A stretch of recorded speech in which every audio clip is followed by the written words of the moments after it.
Your Excellencies, distinguished guests, ladies and gentlemen, welcome to this very special event here at COP28 in Dubai. And welcome to everyone watching from around the world as we broadcast live from the United Arab Emirates. My name's Amandeep. And as a journalist who's covered environmental stories for the BBC, Al Jazeera English and many more, and now being based here, it gives me great pleasure to be part of this very special celebration, because this evening really is going to be a celebration. This is a key session here at COP28. We will be having the official launch of the Global Cooling Pledge. Now, this pledge has been led by the COP28 Presidency and supported by the United Nations Environment Programme and its partners as part of the Cool Coalition. I quite like that name. Currently, we are counting 63 countries as having endorsed this, but we're looking for more. Please tell your friends. Maybe even during this evening, we'll give you an updated number. We're representing over half the population of the world in supporting the Global Cooling Pledge so far. Now, as we've heard, UNEP-led Cool Coalition is the technical delivery partner of the Global Cooling Pledge. And without further ado, it gives me great pleasure to invite on stage the Executive Director of the United Nations Environment Programme, Inga Anderson. Please do give her a very warm welcome.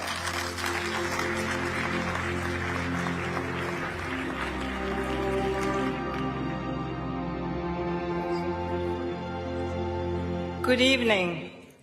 This is a place where all the cool people hang out. Welcome.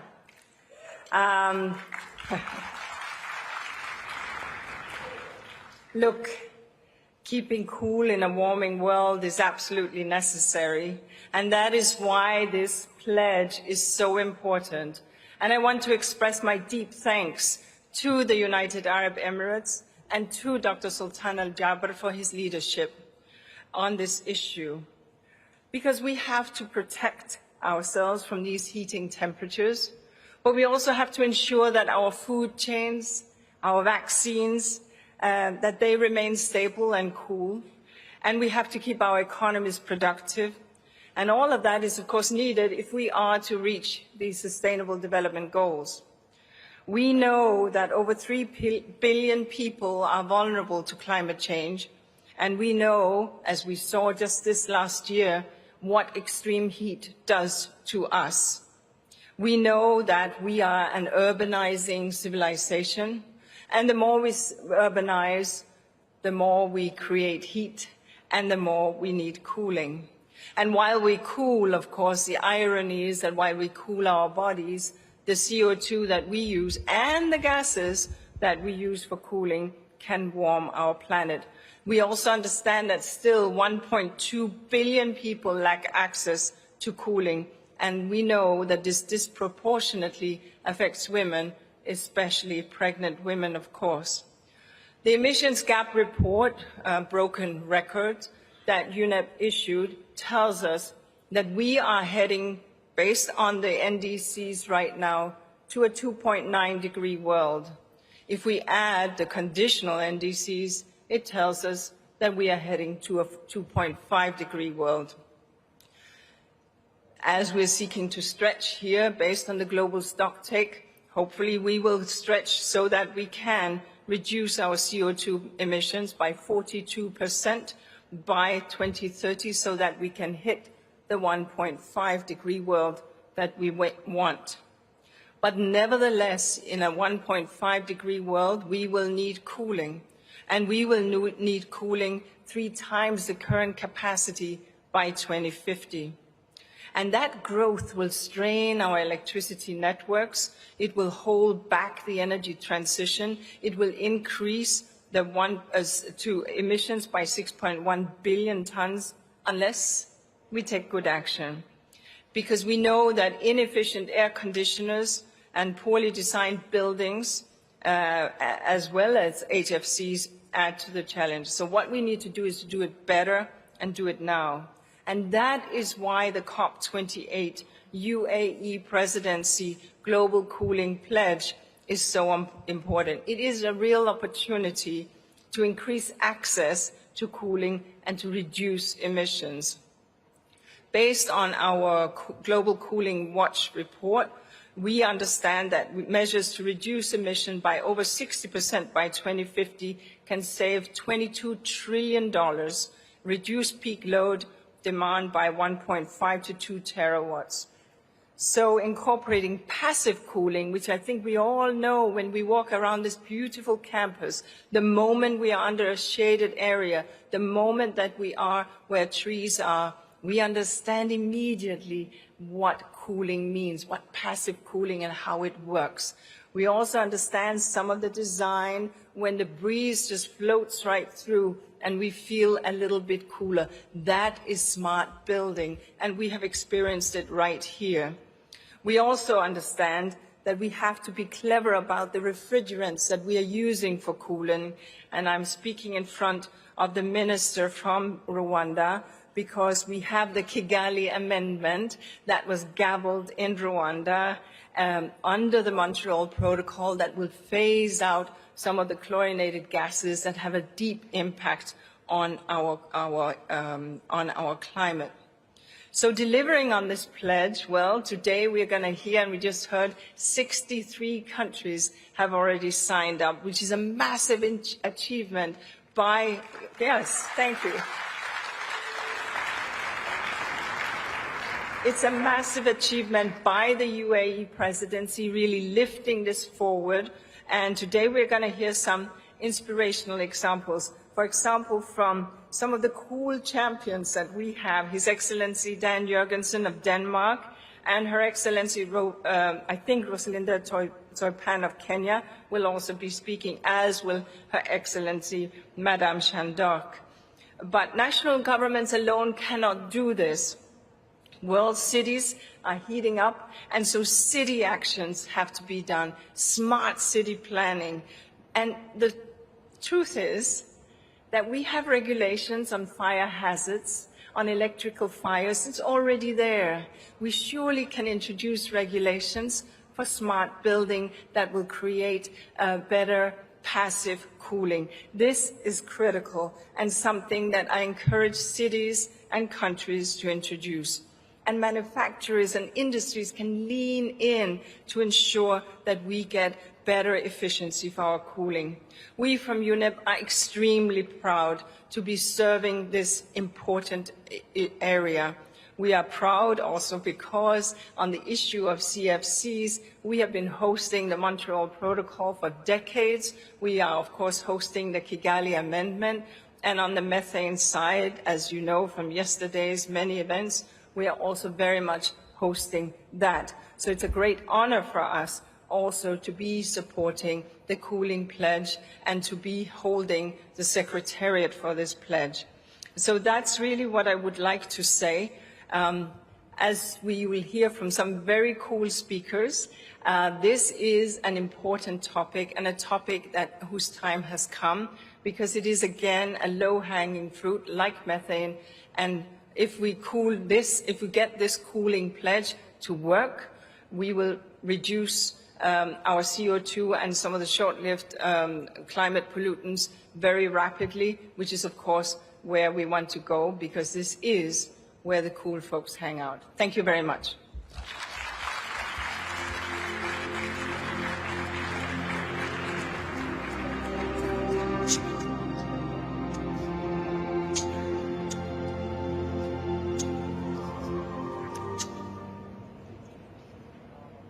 Thank you so much, Inger Anderson, the Executive Director of UNEP, with the powerful opening statement. And right on cue, without further ado, distinguished guests, ladies and gentlemen, it gives me great pleasure to welcome on stage a gentleman who's been championing Global Cooling Pledge for, well, a long time. As Inger Anderson described there, this is over a year in the making, but many, many years have led up to this very exciting moment. So it gives me great pleasure to invite on stage Mr. John Kerry, the United States Special Presidential Envoy for Climate. Thank you so much.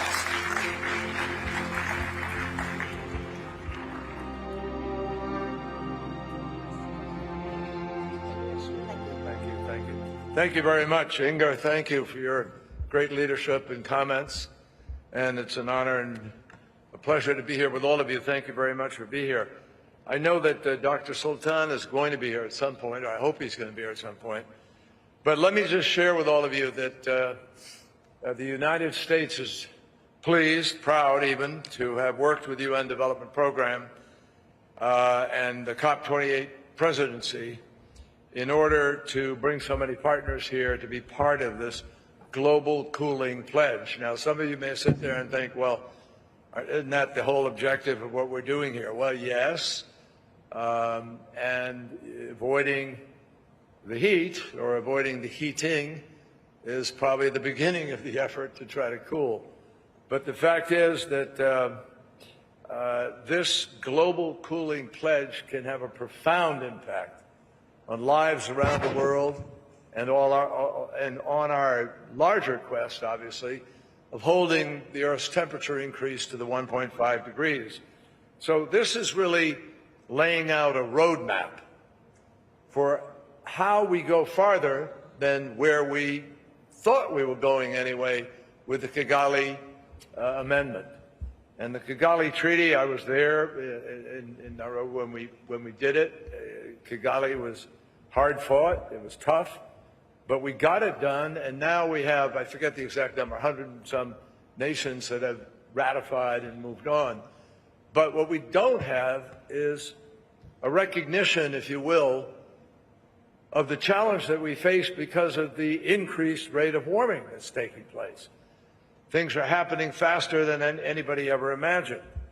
And so we want to lay out a pathway to reduce cooling related emissions across all sectors and increase the access to sustainable cooling. Sustainable cooling obviously acts as both a mitigation and an adaptation strategy. It is both. And coordinated international action on sustainable cooling could save 78 billion tons of CO2 equivalent between now and 2050. That is more than 2 years' worth of global energy emissions, folks. So this is serious business. And it's a big difference. The Kigali Amendment, we all know, could bring us 0.5 Celsius of cooling. It's that much of a reduction. But implementing this pledge actually accelerates Kigali and brings us 0.1 degrees of cooling by 2050.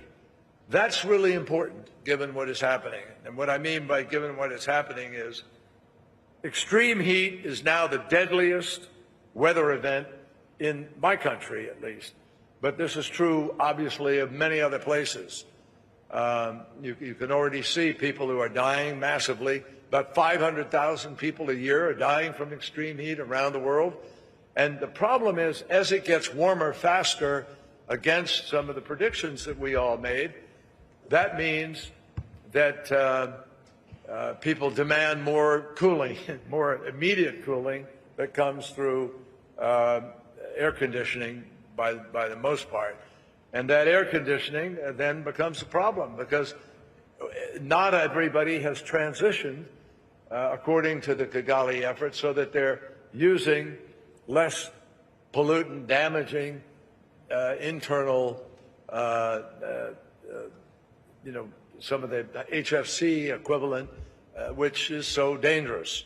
So that's the challenge here. And we're working with our partners to do something creative, something ambitious, something that reaches beyond where we had a comfort level in doing Kigali that we were all happy. And so we're really pleased to have worked with a lot of other partners to establish the Global Cooling Prize. And this is a groundbreaking competition which led to the development of an air conditioning unit that has 5 times less climate impact than standard air conditioning units in the market today. And we're already seeing the market entry of some prototypes from the competition. Obviously, we're hopeful that competition is going to increase the number of different units that are available that are going to do less damage. We're very pleased that the pledge, which we're asking people to join, calls for countries that have not yet ratified Kigali to join the 155 countries that have ratified it. And I congratulate the UAE for joining the Kigali Amendment, which they did at our methane and other non-CO2 greenhouse gases summit on Saturday right here in this theater. I call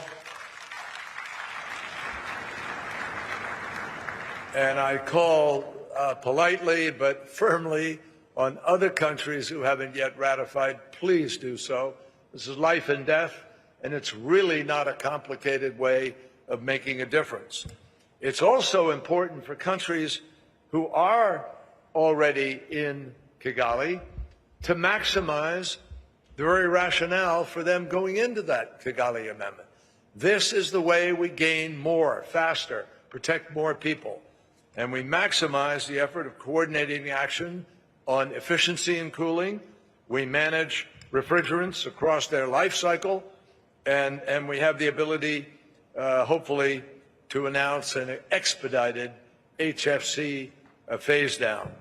So, my friends, we are supporting robust action through the Montreal Protocol's multilateral fund for early action to reduce HFC consumption and to promote improved energy efficiency for the hydrofluorocarbons, HCFCs, phase out, and hydrofluorocarbon phase down.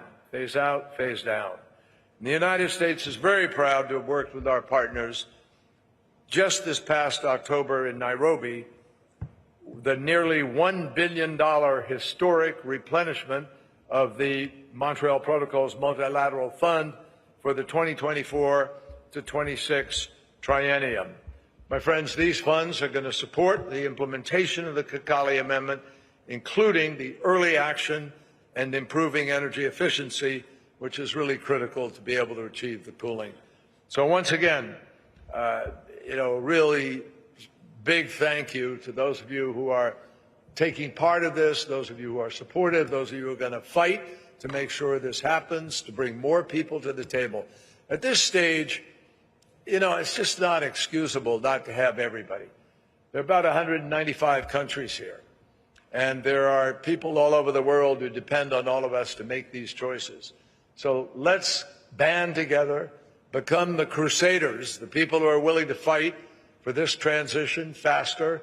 We have an ability to save lives. We have an ability to do Kigali faster. We have an ability to actually get cooling beyond Kigali, and we have an ability to implement this on a much faster basis. Shame on us if we don't take the opportunity to do that. Thank you.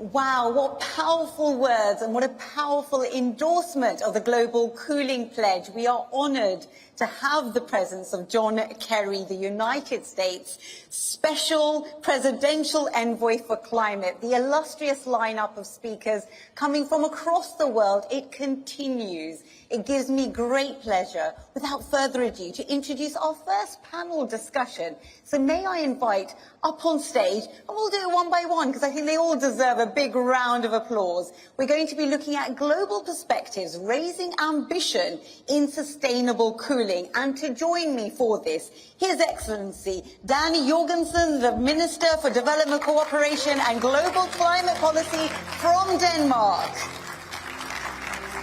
Damalola Agonbi, the CEO and Special Representative of the UN Secretary-General for Sustainable Energy for All. Her Excellency Dr. Jeanne-D'Arc Mujawarma, who is the Minister of Environment, Republic of Rwanda. And His Excellency Tariq Ibrahim, Minister of Climate Change, Environment and Energy, Maldives. His Excellency Dr. Matthew Opoku Prempeh, who is the Minister of Energy for Ghana. Thank you so much for joining us. I'm going to be taking the podium spot as I welcome all of my panelists here. Fantastic. And may I ask, because you have an illustrious audience for our illustrious panelists, may I begin by asking the Global Cooling Pledge, if I may go through my panelists here and ask you, what was your motivation for signing up and what are you hoping it will achieve? Well, first of all, I don't see how we cannot address this issue. If we look at how many people die every year because of heat waves, the latest number I saw was around 12,000 people. 1/3 of the world's population live in a country where the heat is threatening to their health more than 20 days a year. If we look at the number of people that are dying or becoming severely ill because they don't have the vaccines due to a lack of cooling of the vaccines, if we look at all of the food waste that's created on the planet, probably we could save enough food to feed 800 million people.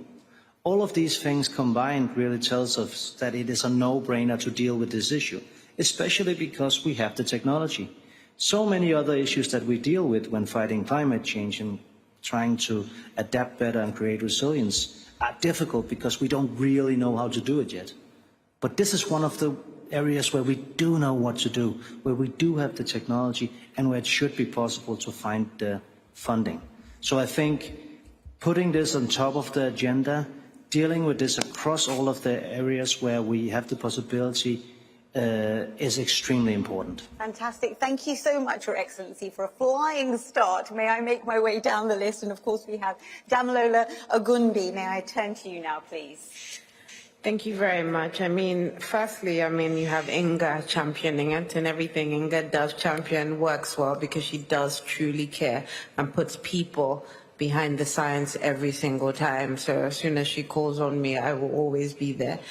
But more importantly, I deal with SDG 7, universal access to energy. And we know now that you can't live a dignified life without having access to cooling. So it doesn't make sense as we try and electrify the easily 675 million people that don't have access to electricity to not include cooling as part of the solution. And if that cooling is not sustainable, if that cooling is not efficient, we will be coming back to transition out of things again. So for me, it was important to incorporate this into everything we do. It's just, we had a session with you earlier on clean cooking. It's the same thing. How do we incorporate all these bits at the beginning, work all of them in parallel, so you're not coming back again. You are making that pledge that to live a dignified life, you need cooling, you need access to electricity, you need access to clean cooking, and you need to have it in an efficient, affordable way. Fantastic, and I do appreciate, Damalola Agunbi, that you made that link to the earlier session, because here at COP28, this is one holistic family. And these issues, they do really have a knock-on impact, and also there's a combined solution there. So thank you so much for highlighting this. Now turning to Her Excellency, Dr. Jeanne-D'Arc Mujawarma, hope the London accent got that right, the Minister of Environment for Republic of Rwanda. Your motivation? Thank you very much. I sit before you as a proud citizen of Rwanda. Rwanda, where the the country is caring for its citizens, where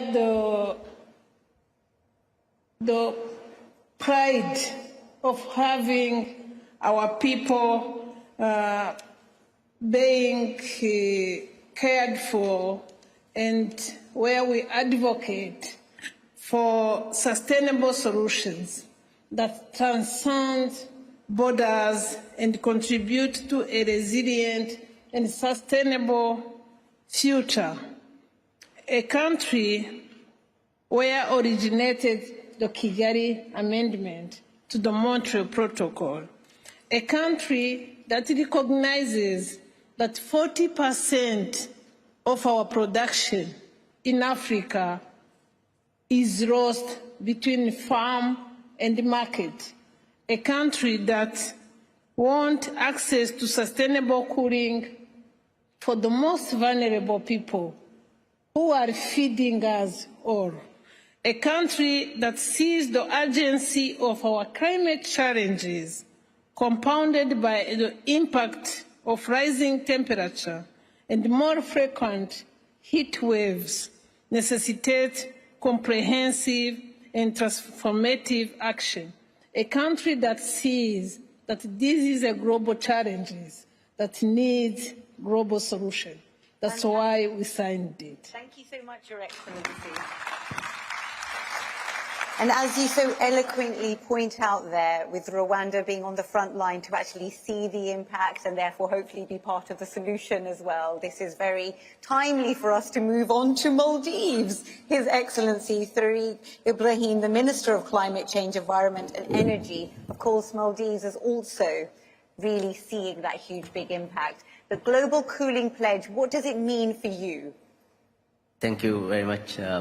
Maldives is situated right across the equator, and apart from the temperature, we have the humidity is actually, it's a very big problem to us. So what you feel is more than what you see on the temperature scale. So as you know, Maldives is an isolated, in the sense we import about 90% of our food. We import our energy, 100% of fuel is imported, and we spend about 13% of our GDP importing fuel for our generation.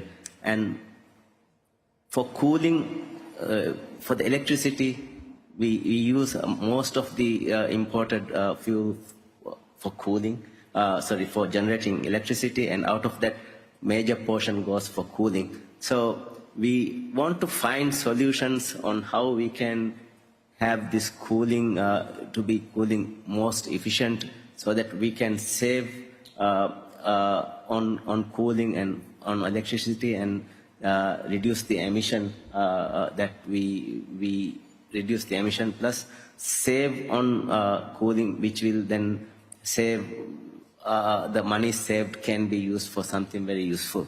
So that's the reason why we signed on this cooling pledge. Thank you so much, Your Excellency. And now we turn to His Excellency Dr. Matthew Opuke Prempe, the Minister of Energy at Ghana, patiently waiting there and listening to your colleagues here on the stage, describing some of the very pertinent issues. What may I ask you to also add to this as well, the motivation, the reasoning, why Global Cooling Pledge really is the way forward? Thank you. For us in Ghana, it was in our self-interest to be part of this global pledge.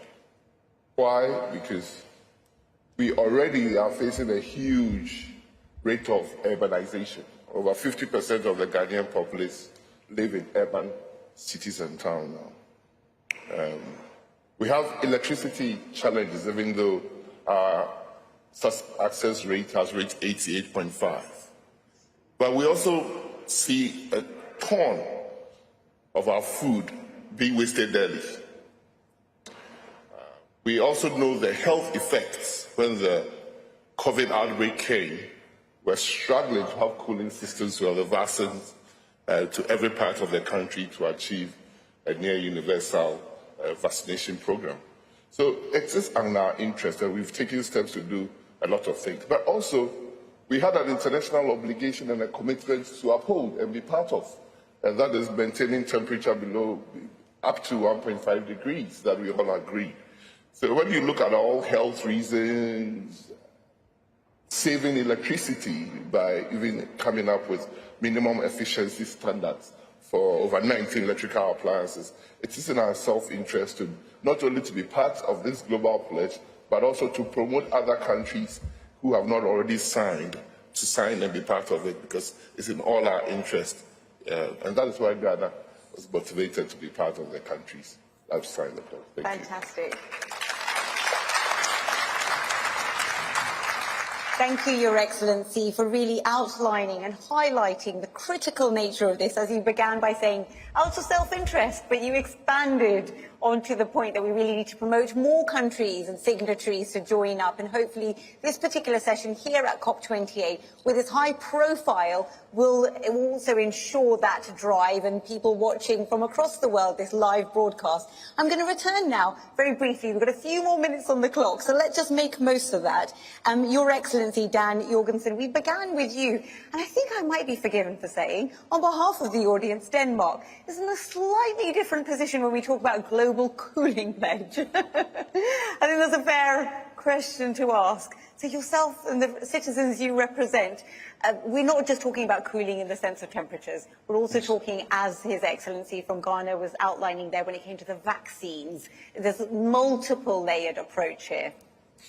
Yes, well, and a lot of the efforts that we need to do really has to do with energy efficiency. And this is an area where we in Denmark are fortunate enough to have a lot of companies that have a lot of expertise on this. So we have Danish companies that are supplying solutions for cooling of food change all over the world, for cooling of food in transportation, for the exploitation of excess heat from data centers, from making sure that appliances being in water treatment or elsewhere are energy efficient. Now, I want to share with you just one perspective on this because it's important. Very often people consider this investments, which they are, but they look at them as something that is expensive and that is a luxury that maybe we coming from a rich Nordic country can afford. But actually I would turn that around. Most investments that you do in energy efficiency are paid back very, very fast. And it's something that is going to not hurt your competitiveness, not hurt your wealth or your living standard, but will actually do the opposite. When we started our transformation in the 1970s, both towards more renewable energy, but also more energy efficiency, it wasn't because of the climate. That wasn't even on the agenda then. When we did it, it was because of the oil crisis.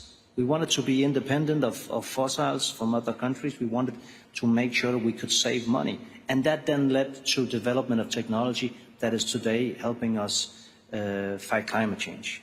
Thank you so much, and it expands our perspective on the role that Denmark is playing, so that's wonderful to hear this. And Damilola Ogunbi, we touched on it earlier. You, of course, being the CEO and Special Representative of the UN Secretary-General for Sustainable Energy for All in the earlier session today being dedicated to energy, industry and just transition. We really looked at how electrifying cooking was going to be something transformational when it came to the lives of women, especially in developing countries. Again, would you say something like global cooling, this particular pledge, also is a targeted way to really kind of ensure that we empower those that are disenfranchised? I mean, absolutely. Unfortunately, when it comes to a lot of these things, it's normally women and children in the most vulnerable countries that suffer the most. Now we're seeing heating that causes death. It's, it's getting to really, really hot levels, but in a lot of our countries in the global south, it's been happening for a long time. And that's why we say when we're talking about access to energy, a just and equitable energy transition, we need to include cooling. And like the Minister said, we need to include energy efficiency methods from the beginning, not to save on things or say a lack of things. If anything, we need to turn it around. It means you have more of when you save in certain areas. And I think that's how, we wanted to take cooling. We're really excited about the different technologies that is coming out from the whole value chain, from the small kind of, energy efficient freezers, and we're seeing, for vaccines from, I deal with a lot of SMEs and market women that are buying refrigerators now, and that technology is changing. The innovation we're finding in financing to be able to finance cooling a little bit more. So, just like the Minister said and Inga said as well, it's not just about a pledge, it's about how you turn that around to an opportunity and an industry in a lot of these localities, and that's what we're really, really excited about. And thank you so much for emphasising those words there, innovation, finance, and also for championing Inga Anderson, and in the presence of John Kerry, of course, the United States Special Representative Envoy for Climate. May we just recognise what the organisers, not only of COP28, but this special session here, have pulled together for us, the illustrious lineup, and look at this panel representing the world. I think this deserves a round of applause in itself. And, really, this is marked, this COP28 is trying to do that, not only in words, but in actions, in announcements, as Damilola and I were present in the sessions earlier, and you've all been participants of all the sessions here at COP28. There's real investment. You mentioned innovation and finance. Now, as we come to you, Dr. Jean, we've just got a few more moments on the clock. We've been talking about some of the solutions and why the reasoning behind Global Cooling Pledge really does make sense. But let's just identify some of the snag points that you might anticipate. What more do we need? John Kerry there was very eloquent in describing we need more countries to join up. Well, what would you say in terms of your perspective? Thank you very much. Let me first thank Inga Anderson for calling upon nations to sign this global cooling pledge. Because in Rwanda, we don't separate global cooling pledge to the Kigali Amendment to the Montreal Protocol. If you are a signatory or you have ratified Kigali Amendment to the Montreal Protocol, you should sign this global cooling pledge because it goes together.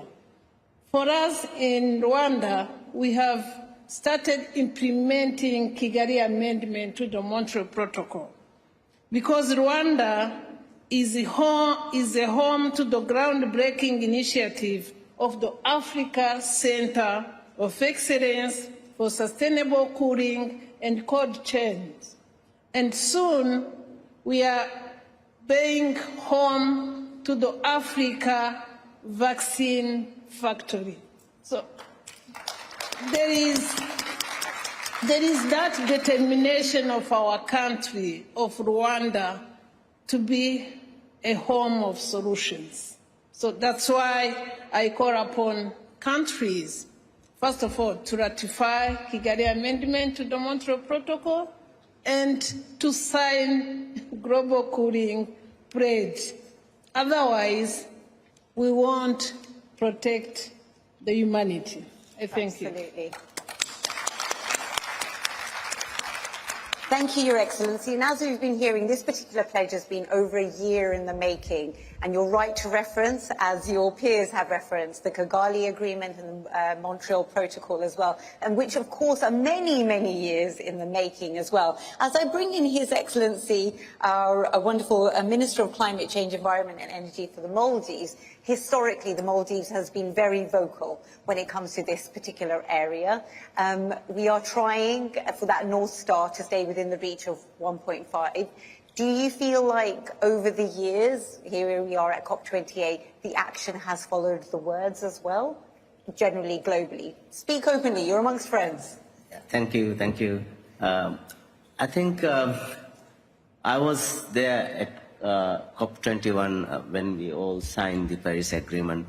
There, for small island states, the statement 1.5 degrees is very, very important and something that is close to our heart, So I think I feel a bit sad at the moment because the global stock text tells us that it is going beyond 3 degrees now.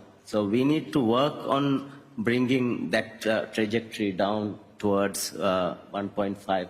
So I call upon the bigger emitting countries to work on reducing their emission, and then also helping the smaller islands to adapt on climate change. So that climate change adaptation goes with the cooling as well, you know. And for us, on our part, we have a slogan which we always try to tell our citizens that if you have an air condition at home, we always tell them that to remember it's cool at 25. So reduce your temperature or increase your temperature and keep it at 25, not at 16. So this is a slogan that we used to have, so that we can play our part to be more efficient and also reduce the energy consumption. That's what I can say to you. Fantastic, and it's great to hear that historical perspective. As you say, you were there in COP21, and you're right to say the representation of small island nations is very, very crucial as we move from small island nations and we bring in Ghana again. And Your Excellency, you very astutely, Dr. Matthew, you astutely pointed out we need to promote other countries to join. Inga Anderson and John Kerry also began this session today. How can we get them on board? What do you anticipate is reluctance? What can we, as a collective group effort in this room, identify that reluctance, and how can we transition that? Thank you. Like what my sister just said, Minister for Environment from Kigali, it is in our one, if you're a party, and Ghana is a party to the Montreal Agreement, and if you've signed on to the Kigali Agreement, promoting energy efficiency, phasing out HCFCs and phasing down HFC, you can't think any other ways but joining the cooling alliance, as I would say. But we in Ghana, what have we done? We've translated those pledges and signatories to real daily life situations. So we've already set in place a standard, a minimum energy certification standard for 19 electrical appliances, air conditioning, freezers, refrigerators, transformers for the electrical grid, iron, TV sets, computer screens, everything. We've come out and Parliament has supported it. Because we in the developing countries also stand at risk of dumping of electrical appliances in our countries. And it is, again, the speed with which we can implement some of these agreements that we've signed and coming up with minimum energy certification that is going to help us from being a dumping place. The second thing is that we have gone ahead and accepted the building codes and its regulations for minimum energy efficiency buildings. We are working to get it because we have already come up with a building code in the country to make sure that even buildings that are being constructed now follow a certain minimum energy thresholds. Not only that, we've also decided to train all government and public institutions in their procurement so that they do what we call green procurement practices, because they are the biggest purchasers of cooling appliances in the country. So that in the evaluation of cooling appliances, they have a look at minimum energy efficiency so that they don't just buy air conditioners with 1 star or 2 star, but because our minimum is probably now 3 star.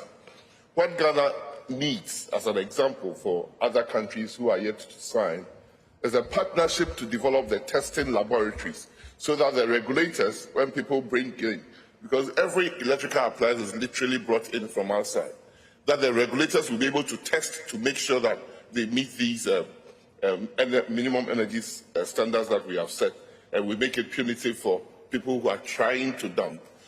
We also have participated in some rebate schemes when we're doing the HFC, so that if you brought in your old fridge, you get a new one purchased and a rebate given. So we need support in those two areas, and probably to create more awareness that for countries in Africa that are energy deprived, we have the highest energy poverty systems around the world. It is almost always in our interest to also ensure that the little that we have, we don't waste it in an energy inefficient system. So I can only say that we hope every country can can join this global alliance, and we hope that we can get the partnerships to make sure that we don't be at the receiving end of bad, inefficient appliances by having the testing laboratories in country, in every African country, and also the schemes to let people enjoy the benefit of buying good appliances in the first instance, not as a second thought. But thank you for that. Fantastic, thank you. And I think that point that you make there, Your Excellency, Dr. Matthew, in terms of really talking about incentivising greater cooperation when we talk about country level, and also you mentioned it there briefly, and maybe we can unpack this in this next question, if I may put it to all of you, because I've been very conscious of ensuring that everybody has an equal part in our panel discussion, but now I'm going to throw it open to you. We're, of course, very wonderfully represented in terms of country representation, and Damalola here with our Sustainable Energy for All. When we talk about countries, and we want to also talk about the essential role that private sector, development banks and financial institutions and philanthropy also play in supporting the global cooling pledge, what incentives, as His Excellency was describing there, can we also highlight, introduce and bring people on board? Perhaps if I can bring in yourself, Damalola, because you spoke about innovation earlier. I think some of the practices we've used for energy access makes a lot of sense. You know, there's a lot of results-based financing that DFIs do push countries to do. This is for the installation of either solar standalone systems. This is connections to a mini-grid. There's no reason why there can't be results-based financing for efficient cooling as well. You can add it on the energy access program, or you can have an appliance program focused on it. Like the Honourable Minister for Ghana said, there's a lot of homegrown solutions as well.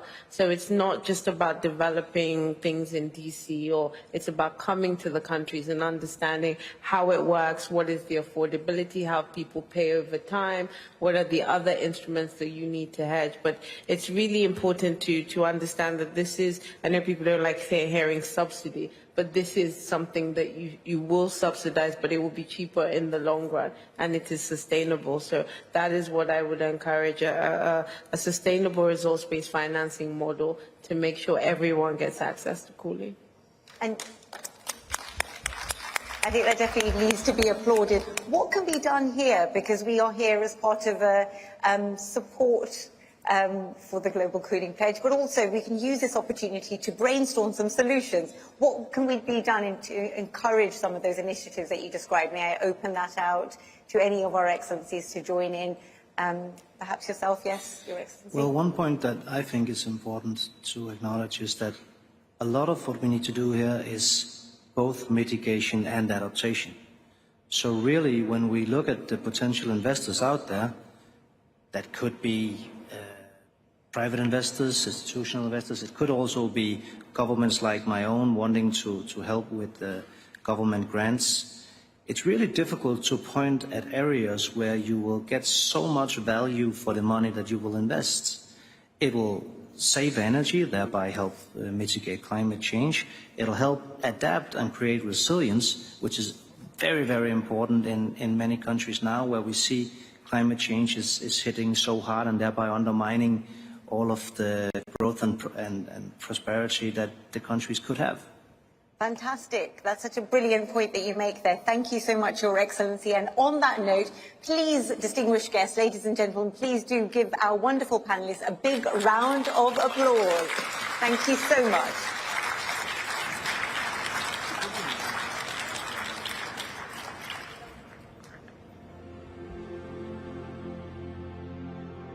Thank you so much. I will ask you to take your seats, and then we will have you back on stage in just a moment. Thank you so much.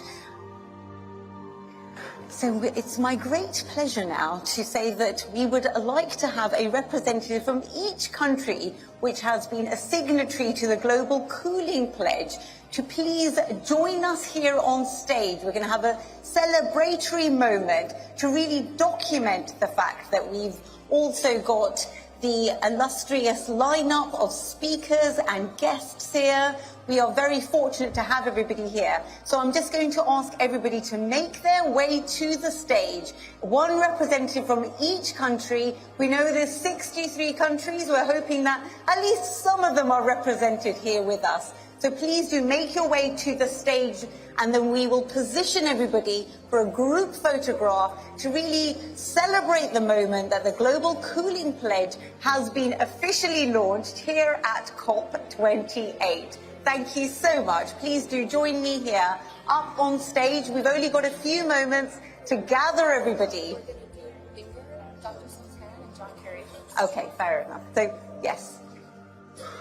As everybody makes their ways towards the stage, may I invite Inger Anderson, please, to the stage, the Executive Director of the United Nations Environment Programme, to join me here at the central stage. May I also ask to return to the stage John Kerry, the United States Special Representative Envoy for Climate. Inger Anderson, if I may ask you to come to the centre of the stage. Mr. John Kerry, if I may ask you to also return to the stage.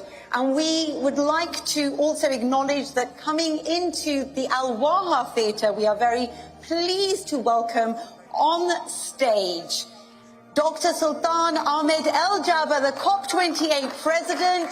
He is joining us here in the centre of the stage. May I please ask all three of you to stand here for a photograph to commemorate the moment that the Global Cooling Pledge has been officially launched at COP28.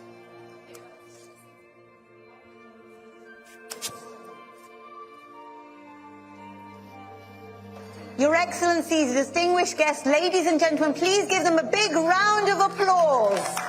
This is the official launch of the Global Cooling Pledge, and we are very pleased that joining us here is Dr. Sultan El Jaber, the COP28 President, who's officially endorsed the Global Cooling Pledge, John Kerry, the United States Special Presidential Envoy, and also Inger Anderson, the Executive Director of UNEP. While they're on stage and everybody joins us, can I just get a photograph with this illustrious lineup? Fantastic. Oh, thank you. Thank you. So now we will have one representative from each country. Please join us on stage, and we will ask our wonderful technical team to direct the positioning of all the photographs. I can make my way over here because I think we need the central area to be Inger Anderson and, of course, everybody here. So everybody who's joined up to the pledge, the supportive team, please do come up. Do not be shy. That's it. Fantastic. And can we please have it directed from the front to ensure that we get the good... I'll join you here.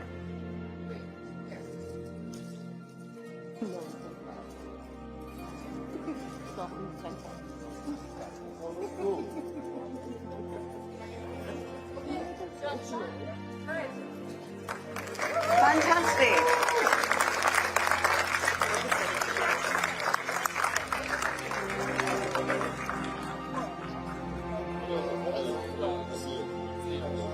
Dr. Sultan, thank you so much.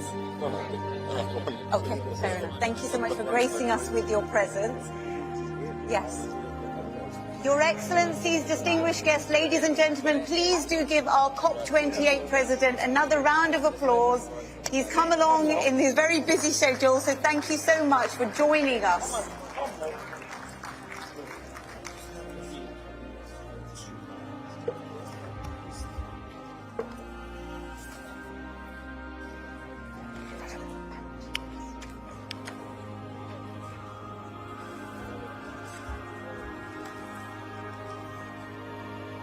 I'm just going to ask everybody that we're going to regroup for the second panel of our session, because we continue with our discussion and we are going to ensure that we do address the many points and points of discussion that we want to get through this evening. So may I please ask our stage to be cleared? And may I please ask our panelists for our second discussion to please join me on stage as we look at the Global Cooling Pledge and many of the issues that we would like to discuss. This is our final panel in order to just go through some of the discussion points that we have here this evening. So, may I please invite on stage His Excellency Graham Stewart, the Minister of State for Energy, Security and Net Zero from the UK. And may I please invite on stage Yvonne Akisoya, the Mayor of Freetown, Sierra Leone. His Excellency Yutaka Matsuwa, who is the Vice Minister, Global Environmental Affairs at Japan. And His Excellency Stefan Tidau, who is the State Secretary, Ministry for the Environment, Nature Conservation, Nuclear Safety and Consumer Protection from Germany. If I may ask them to please join us on stage. We have a little bit of time for our last panel of the day, so thank you so much for joining us.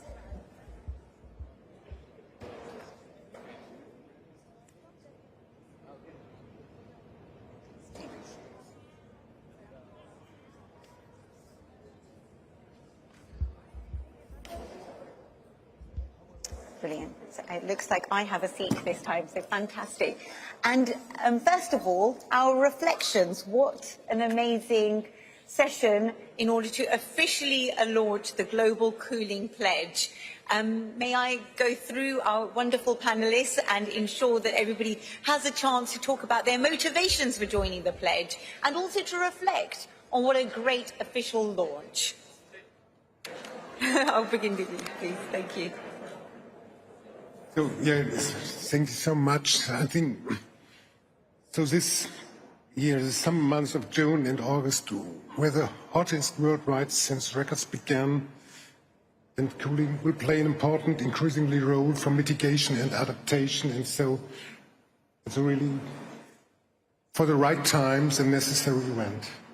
And I think when you mention the points about mitigation and adaptation, it actually relates back to our first panel and just those very key points of why it is absolutely integral. In terms of ensuring that we really act on this and seize on this, if I may move down our panelists and ask that maybe we could highlight some of the points that we need to really kind of act on that's been announced today. Okay, Graham Stewart from the United Kingdom. It's interesting that ancient Middle Eastern peoples created the first fridges 2,000 years ago, the so-called yak chals for storing ice and food. And of course, today there's an increasing need, especially as the Earth warms, for cooling. And it constitutes around 7% of emissions, but as we bring other emissions down, we might expect that to go up, which is why it's so important that we deal with it. In terms of the actions that the UK is taking, I do think we have made significant progress through official development assistance, as we heard in the last panel. We've funded the Africa Centre of Excellence for Sustainable Cooling and Cold Chain, and it's a one-of-a-kind centre dedicated to sustainable cooling, cold chain and post-harvest management, so making sure that kind of expertise is available to people is very important. We established the £1 billion Ayrton Fund to support R&D, because we've got to keep innovating, we're going to bring costs down and make sure that we get affordable and clean cooling as widely distributed as possible. So that's what that will be helping to do.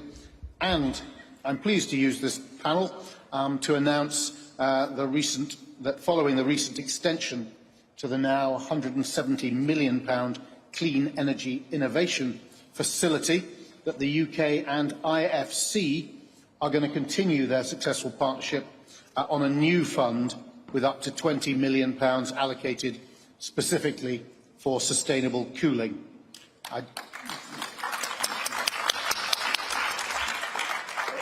Just say that we're at the start of this particular journey, so the UK is proud to be among the first to sign up for the Global Cooling Pledge.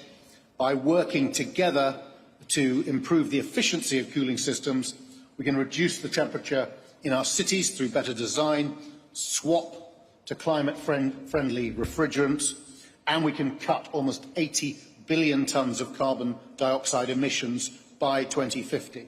So for anyone who hasn't yet signed up to the pledge, I'd encourage people, as John Kerry and others did earlier, encourage people to join the pledge become the pioneers of a new era of more sustainable, efficient cooling, because when we work together as governments, as the private sector and as civil society, and we give clear signals at the same time, it sends a message to the markets, and it means you not only have donor funding, but you have massive amplification of that through private sector funding too. And if we harness all of that, we really can make a difference on global cooling. Thank you. I think that definitely deserves a second round of applause. And if we may just pause and just emphasise that funding that you mentioned there, Your Excellency, 117 million was one figure that I wrote down for clean energy facilities. And also you mentioned the UK in partnership with, let's just emphasise that, because I think it really does need that extra spotlight. Well, thank you. I won't avoid that spotlight, but I think there's a real palpable sense of excitement at this COP. From announcements on the first day, I don't think we've ever had significant breakthroughs on the first day of a COP before. We've got to make sure we keep going with that momentum. I think this global cooling pledge is another great sign, and we have the Powering Past Coal Alliance, which has not only had the United States join it in this COP, but of course the UAE themselves. So I think this is part of, there's a common thread across these areas of governments and companies working together to send signals to markets that trigger investment, drive the costs down, and then lead to a more just solution as well. Because we cannot, whether it's zero emissions vehicles or cooling systems, we've got to make sure that we make this affordable, not just for the developed countries, but right across the world. Only by doing that will we have the just transition, which all parties to this, at this conference should equally be committed to delivering. Absolutely, that definitely does need to be emphasised, and as you say, the finance needs to really back up those key initiatives. And as we bring in Sierra Leone there, and in terms of really emphasising the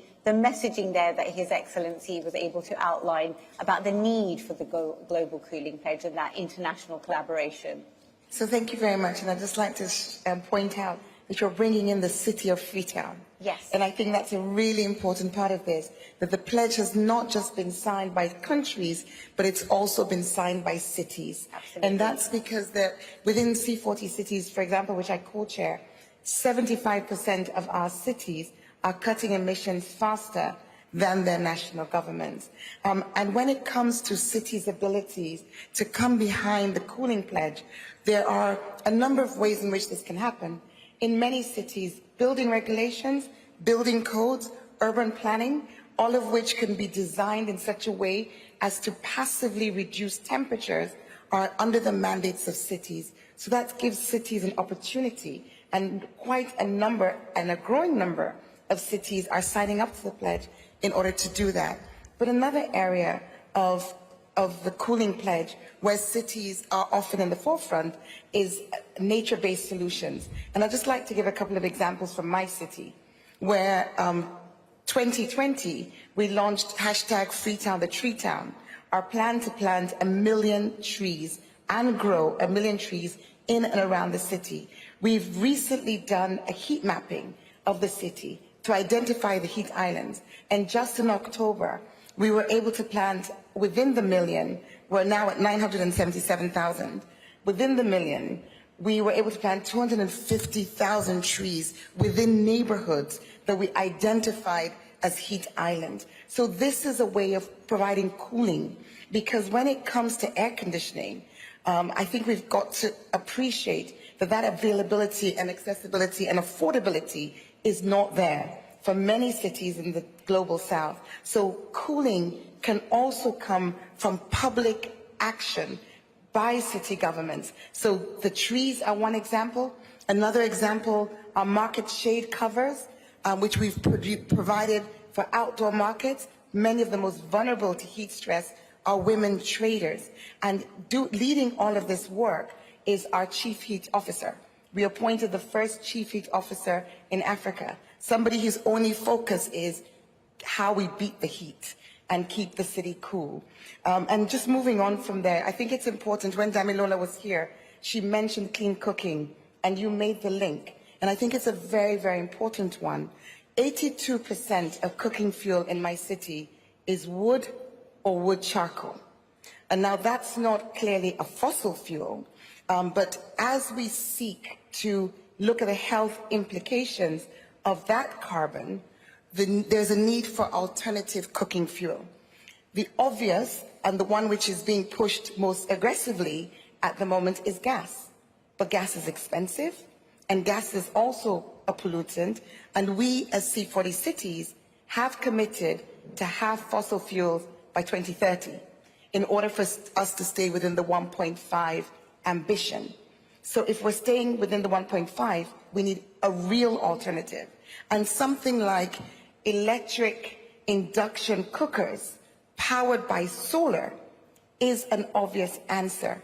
This is where we say in the climate space, the answers are all there, but the question is the finance for it. So I'd just like to close by saying, or end by saying, the solutions are there for us to find cooler ways, more efficient ways of not just cooling, but actually use of fuel.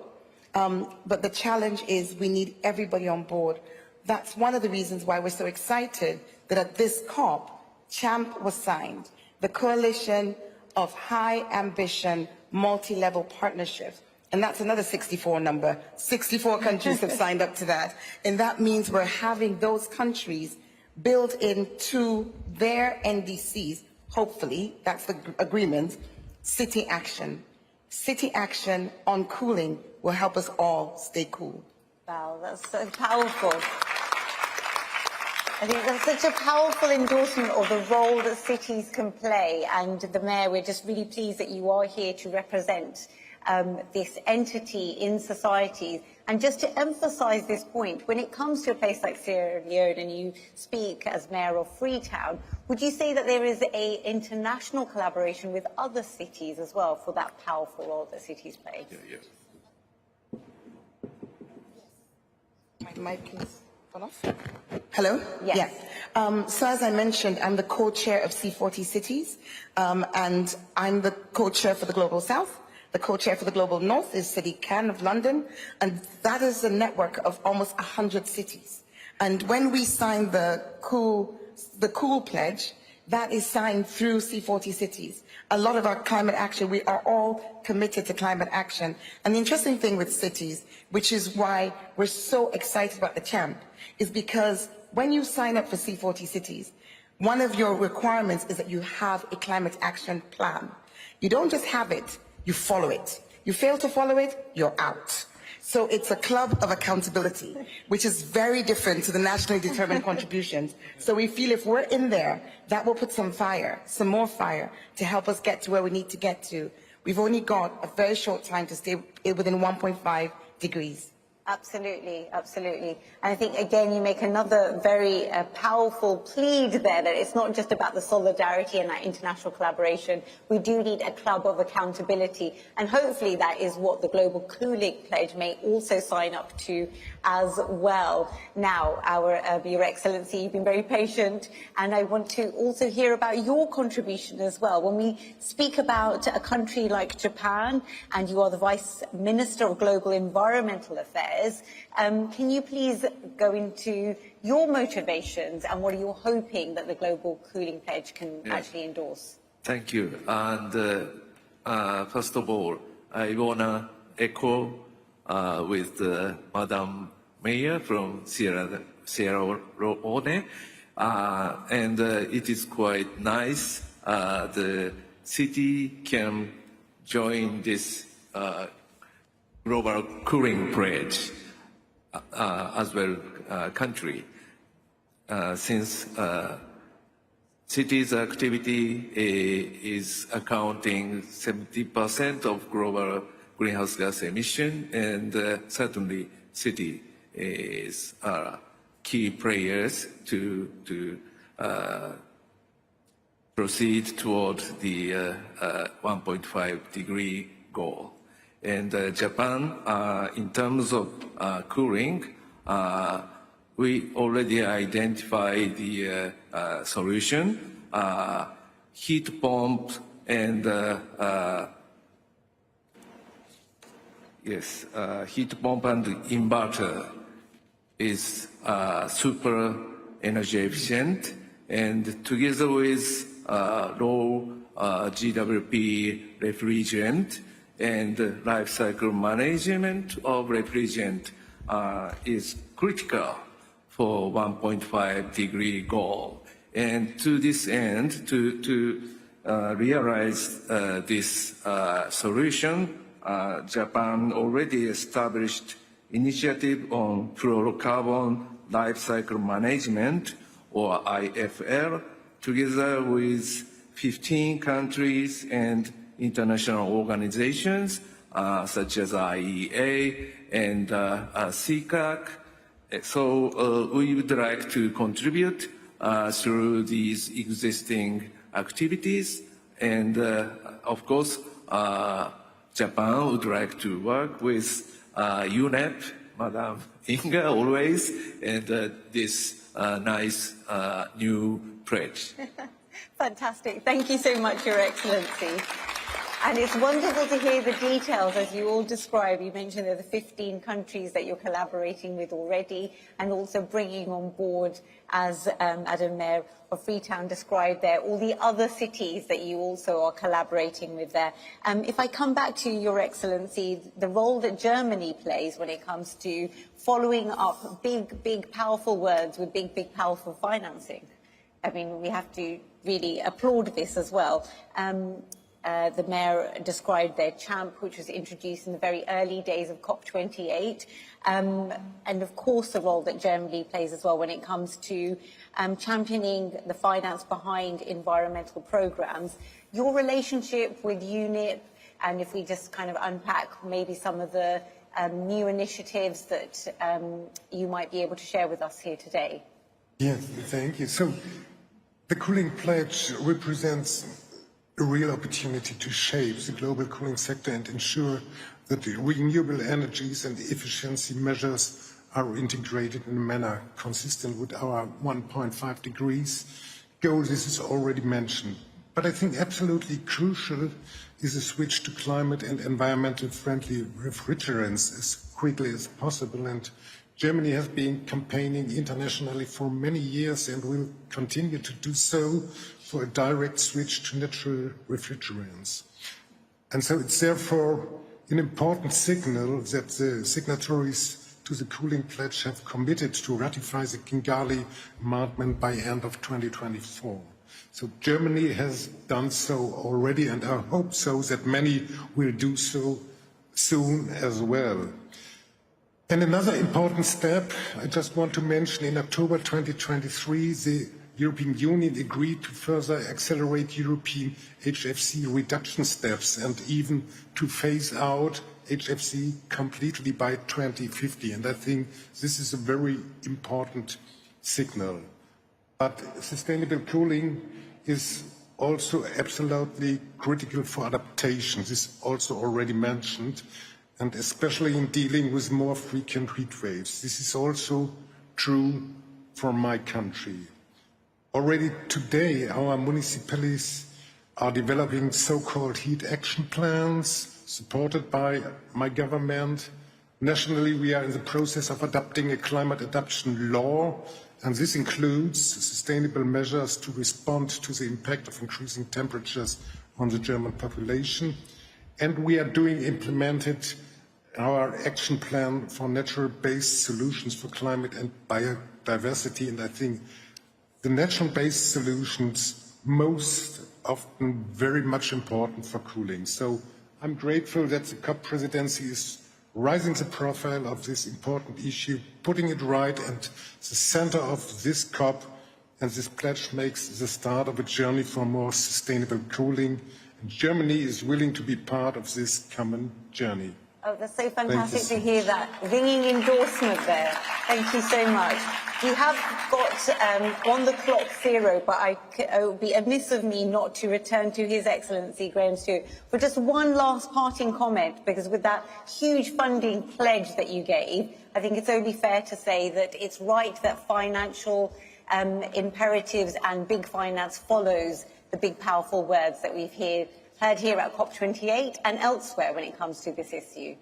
Well, I've been inspired by the trees of Freetown, actually. I think absolutely fantastic having that kind of local vision and practicality about something which can make a material difference.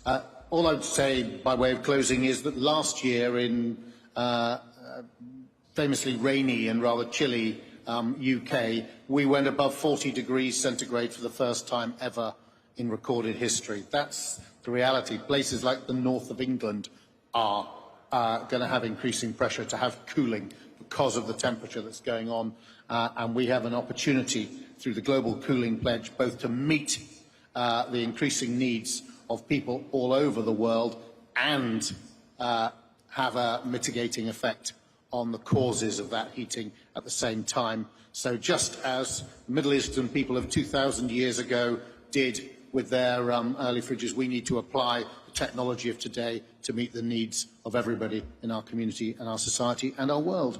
Thank you. That's fantastic. Thank you so much.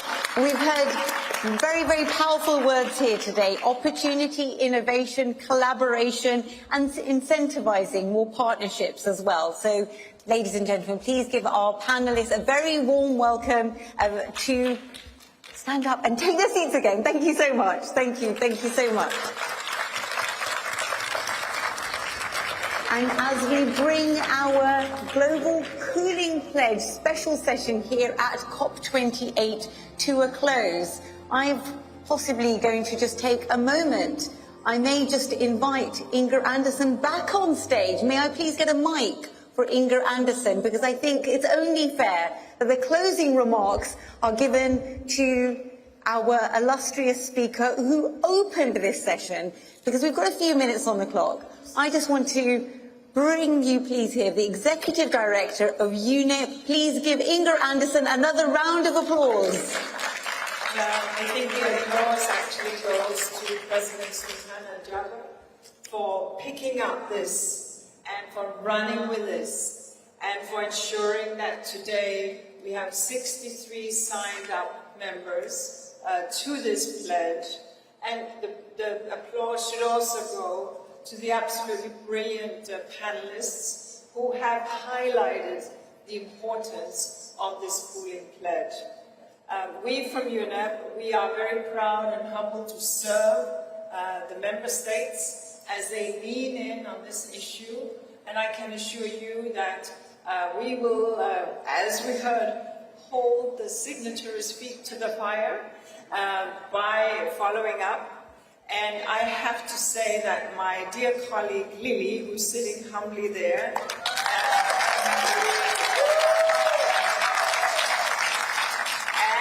her Emirati colleague, whose name I have not yet caught. Rama. Rama. No, the gentleman who sits next to Lily. Yes. They deserve the real credit for making us get this far. It is through these kind of partnerships that we will arrive. And I do want to thank you for an outstanding moderation. Thank you very much for a very successful evening. Thank you so much. It's been my great pleasure. I'm just going to end on one note, because COP28 is all about action. What is our call to action? So I think we need to end on that. The gratitude and the thanks is very welcome. So how do we continue and how do we urge more people to sign up? What's the call to action? The call to action is very simple. Ratify Kigali Amendment, because when you ratify, that means that you step in to making sure that you can phase down HFCs and ensure that you get smart about cooling. It is not just refrigerants. It is also, as we heard from Freetown is Treetown. Now, how clever is that? Because by having trees, you bring down the ambient temperature. By smart building, you do much lower intensity of electricity in your buildings. It's getting your building codes fixed so that it becomes part of your permitting, that you have to be energy efficient in your buildings. This is what we from UNEP, with the good support of all these good people here and the governments behind them and the companies, will continue to work on. Thank you so much.